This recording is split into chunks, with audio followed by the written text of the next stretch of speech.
Welcome to Mystical Minds. I am your host, Jamie Gerard. Today, I will be reading an article from Danny Martin Gerard. His work can be found at dannygs.fortoday.com or Mystical Minds YouTube channel and podcast, co-owned with myself, Jamie Gerard. Perfection. Why seek perfection rather than the joy of the journey? Every journey has obstacles, allowing us to discover our inner self and grow. There can be many different opinions of perfection concerning topics of spirituality and religion. For some people, perfection could mean staying strong and steadfast during times of adversity and making the right choices despite all odds. Perfection can mean being your best every day. Or as the biblical saying, by being a child of God, you already are perfect. Achieving perfection has become the primary aim for many people.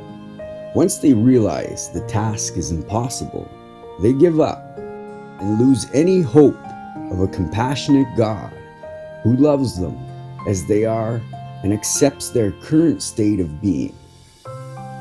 Many religious folks believe they need to achieve perfection for approval and favor.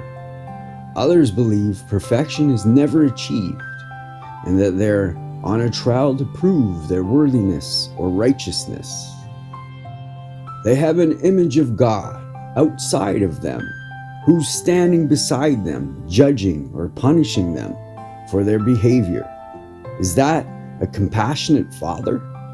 Saying God is an outside force is basically leaving all the power to Him rather than leaving the power to us through God. I believe actions have consequences, and we are to be good citizens and do good unto others. But to believe that we're not worthy because we haven't achieved a state of perfection would be denying God's own creation. If you believe there's a God, then the saying is, He created you as you are for a reason. He knows every other mistake you will ever make until you leave this time-space reality. What do you have control over other than being who God created you to be? What difference can you make if you're resentful and angry at yourself for every poor choice you have made throughout this lifetime? Can a resentful, angry person have any advice to give? If he does have advice, can he be a positive influence? Aren't you more influential when you know God loves you as you are because He created you as you are? Aren't you more influential when you know the universe is conspiring on your behalf, regardless of where you currently stand?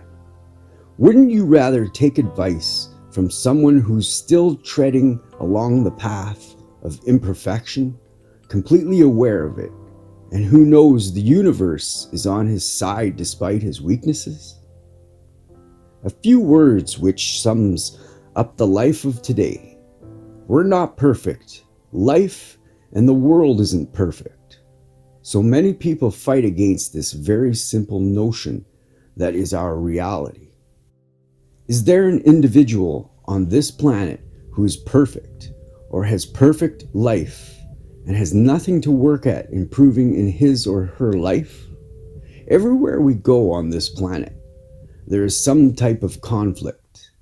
And it doesn't matter how beautiful something seems to be, there is imperfection and contrast everywhere we go.